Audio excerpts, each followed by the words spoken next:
Assalamualaikum warahmatullahi wabarakatuh dan salam Malaysia Madani. Saya ingin mengulas satu posting oleh Ustaz Ahmad bin Yahya, Ketua Dewan Ulama PAS Pusat, yang telah dipost kira-kira 13 jam yang lalu. Di bawah tajuk fahami keutamaan, pastikan keluar mengundi. Tulisan ini bertujuan untuk membela Ustaz Haji Abdul Hadi Awang, Presiden PAS, yang menyatakan tentang keperluan untuk menangguhkan pergi haji demi memberikan kemenangan kepada Islam. Dan saya telah mengulas dalam video yang lalu, sebenarnya itu bukan persoalan hukum sangat, tetapi dia lebih kepada persoalan tidak memahami waqi'. Adapun Ustaz Ahmad Yahya ni, dia cuba nak dia kaitkan dengan fiqhu al-awlawiyat, fiqh keutamaan, memahami keutamaan. Dan dia sebut tentang apa yang pernah disebut oleh Syekh Al-Qaradawi rahimahullahu ta'ala, yang menyatakan memberikan teguran banyak kali kepada umat Islam yang mengutamakan umrah berbanding daripada memberikan keutamaan kepada ilmu dan juga kepada jihad, kepada kesusahan umat Islam di Palestin. Apa yang disebut oleh Qaradawi itu cukup jelas. Tetapi kalau kita nak sebut dari segi keutamaannya, keutamaan dalam konteks di Malaysia, keutamaan menangguh sesuatu yang berkaitan dengan amal peribadi. Dia tangguh haji kerana ada halangan-halangan yang tertentu. Ya, itu dalam konteks dia memahami fiqh al-awlawiyat.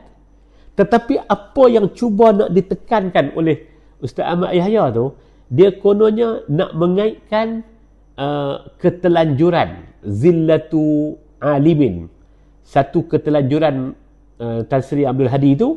Dia nak kaitkan, kata sebenarnya Tuan Guru Haji Hadi ni bercakap dalam konteks dalam konteks dia panggil konteks fiqh keutamaan. Sebenarnya tak betul. Sebenarnya dia bercakap di luar daripada realiti. Kita tidak berfikir boleh dia adalah wajib puasa, dia adalah wajib yang luas waktunya dan sebagainya. Itu kita tak fikir. Cuma kenapa dia memilih realiti ketika mana sedang berlangsungnya pilihan raya kecil ayat kuning. Itu yang pertama. Dan kita kata, ya, umat Islam memahami tentang fiqh al-awlawiyat ataupun fiqh keutamaan itu. Kalau sampai setiap saban tahun berulang alik untuk melakukan umrah, tetapi dalam masalah kebajikan dia biarkan, ini orang yang tak memahami keutamaan. Dia tidak memberikan sumbangan kepada jihad, kepada penderitaan umat Islam di Palestin. Ini orang tidak memahami, orang yang tidak memahami keutamaan. Itu yang dimaksudkan oleh Al-Qaradawi. Yang kedua, dalam posting yang sama, beliau kata kerjasama antara UMNO dan juga DAP pada ketika ini adalah Pakatan Songsang. Pakatan Songsang. Dengan makna, ini satu lagi masalah kepada PAS. Ulama'nya, pengikutnya, walaunnya, orang bawahnya sama ya. Apa dia? Masalah dia, kalau dia buat, kononnya tak apa. Kalau orang lain buat, songsang lah, luak tabi'i lah. Ini perangai. Ya, ketua ulama' PAS kena bercakap bagi ada standard lah sikit. Ni cakap lebih kurang walaupun padang temusuh ya. Apa dia? Sebenarnya, kerjasama ni, dia persoalan politik ni persoalan ijtihadi. PAS dia berkawan ni dengan gerakan. Gerakan adalah perkara-perkara yang kita boleh bangkitkan. Kalau kita nak kata, ini juga adalah kerjasama songsang. PAS ada kawan dengan satu parti India sekarang ni. Ini adalah gerakan strategik yang daripada setiap masa dan ketika dia akan berlaku pergerakan dalam strategi berpolitik. Saya nak sebut, prinsip kita mudah ya. Kita berkawan dengan orang atas keadaan semasa.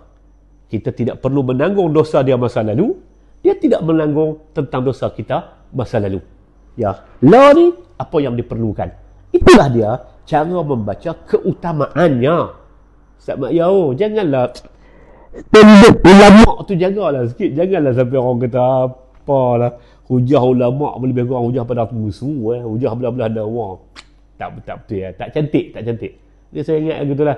Ustaz Maya, kalau nak berhujah tu cari hujah yang konkret lah sikit. Nampak lah kata kita tu ulama meneruskan kehidupan dan sama-sama kita mencerdik dan mencerdaskan bangsa kita. Assalamualaikum warahmatullahi wabarakatuh.